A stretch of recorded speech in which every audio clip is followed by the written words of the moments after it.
चरित्र मनुष्य का अनमोल धन है। हर उपाय से इसकी रक्षा करनी चाहिए।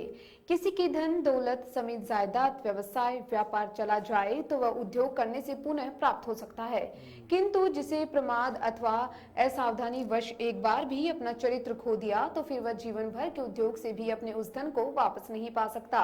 एक बार का चारित्रिक पतन मनुष्य को जीवन भर के लिए कलंकित कर देता है।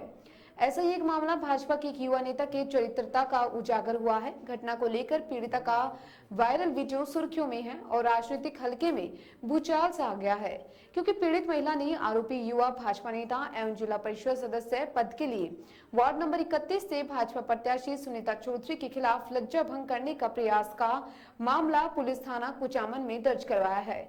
थाना अधिकारी रामवीर जाखड़ के अनुसार पीड़िता ने पुलिस रिपोर्ट में बताया कि आरोपी सुनील चौधरी दीपावली की राम राम करने के बहाने से उसके घर पर आया था। नाश्ता करने के बाद उसे घर में अकेले देखकर वह अश्लील बातें करने लगा। उसने विरोध किया तो सुनील उसे पकड़कर अश्लील हरकतें करने लगा।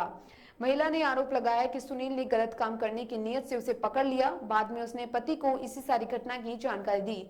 पुलिस ने संबंध में लज्जा भंग करने के प्रयास व अश्लील बातें करने के ऊपर धारा 354 सहित अन्य धाराओं में मामला दर्ज कर अनुसंधान शुरू कर दिया है। गौरतलब है कि आरोपी वर्तमान में भाजपा देहात का जिला उपाध्यक्ष भी है। हालांकि आरोपी का कहना है कि राजनीतिक षड्यंत्र के तहत मुझे फंसाया जा रहा है। मैं लंबे समय से कुचामन में रह रहा हूं, अब अचानक चुनाव के समय ऐसी गलती क्यों करूंगा।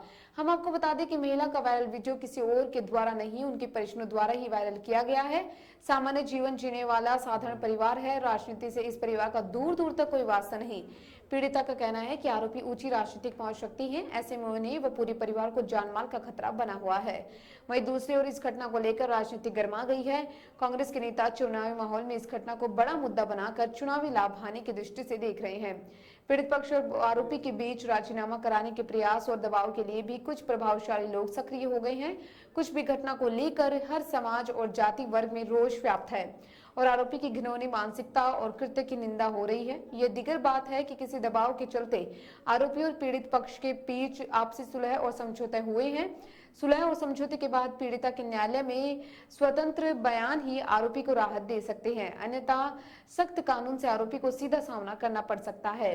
विद्वानों ने सही कहा है कि मनुष्य का यदि धन चला गया तो कुछ नहीं, स्वास्थ्य चला गया तो कुछ नहीं, किंतु चरित्र चला गया तो सब कुछ चला गया। इस लोकोक्ति का अर्थ है कि धन दौलत तथा स्वास्थ्य आदि को फिर पाया जा सकता है, किंतु गया हुआ चरित्र किसी भी मूल्य पर दोबारा नहीं पाया जा सकता। इसलिए मनुष्य का मुख्य कर्तव्य है कि संसार में मनुष्यतापूर्ण जीवन जीने के लिए हर मूल्य पर, हर प्रकार से, हर समय अपनी चरित्र रक्षा के लिए सावधान रहे।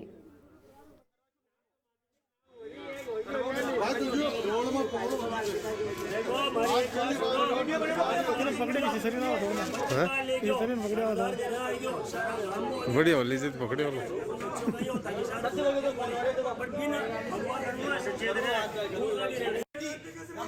मामू के मामले सुनो बात है कि मामू मामले छोड़ते ही बात में और मामू की बात मामले के न्याय चाहिए निकाल कितना देर जापान किया रो मैं मामले नंबर को फोन आया कौन कियो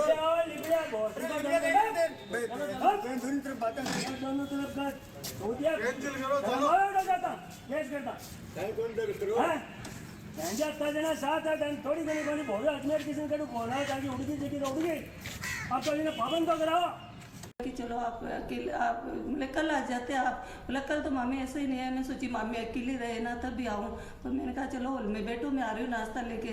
फिर हॉल में आके बैठ गए, फिर मैं नाश्ता डाल के आ गई लेके। तो वो बोले मेरे को मामी भूख ही नहीं है। मैं कहा आप पीछे तो ले लो, नहीं वहाँ। फिर मैं बैठ गई, थोड़ी देर मेरे से बातें की, तो ऐसे ही गंदी गंदी बातें करने लग गया कि मामी आप तो अभी बहुत जवान हो, आप पता नहीं बचपन में कितनी की स्मार्ट थी, हम दोनों तो आपकी ऐसे ही बातें करती हैं कि मामी बहुत सुंदर है, बहुत सुंदर है।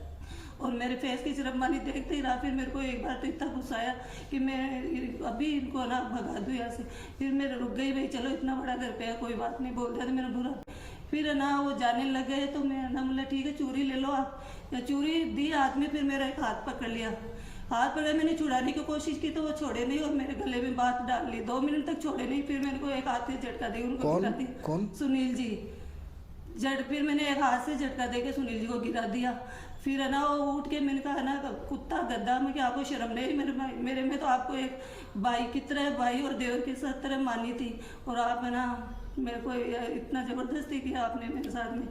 फिर है ना मैं बाहर तक आई, मैं कि आप है ना आप कभी भी मेरे घर पे नहीं आओगे, मेरे तली पे चढ़ने की भी आपको जरूरत नहीं है। इतना कह के वो तो चले गए और मैं पीछे से रोती रही। आधा पौन घंटा तक मैंने बहुत रोया, फिर फ़ोन पे बात ही नहीं हुई मेरे से। आधा घंटा के बाद मैंने फ़ोन करके बताया पूरी बात। फिर ये घर पे आए, इनको हाँ, फिर ये आए घर पे और मैंने इनको बोला कि अभी आप सुनील जी के घर जाके आओ। देखो मेरे साथ में इतना गंदा किया उन्होंने, छोड़े नहीं मेरे को। 2 मिनट तक पकड़ के रखा। सुनील कौन है? सुनील चौधरी, सुनील जी चौधरी। तो वो मेरे को ना 2 मिनट तक छोड़े नहीं। आप उसको ऐसे मतलब बात को आप घर पे जाओ, तो उन्होंने माने बोला मैंने आप फ़ोन में बात कर ली। फिर भी मेरे को तसल्ली नहीं मिली। मैंने कहा नहीं, आप जब तक घर पे नहीं जाके आओगे मेरे को तो। फिर मैंने उसकी मिसेज को भी फ़ोन करके बोला कि है ना आप सुनील जी है ना आपको कुछ और मेरे साथ में कितना गंदा करके गए हैं। तो मैंने रिपोर्ट दी है कि मेरा पड़ोसी सुनील चौधरी दीपावली को 2 हफ्ते बाद मेरे घर पर आया था और उसको मैंने नाश्ते करने के लिए आग्रह किया। इस दरमियान मेरे नज़दीक आ गया और गंदी गंदी बातें करने लगा और मुझे गलत नज़रों से देखा और मेरी लज्जा भंग की। इस रिपोर्ट पर प्रकरण दर्ज किया गया है, दर्ज कर जाँच प्रारंभ की गई। क्या क्या धाराएं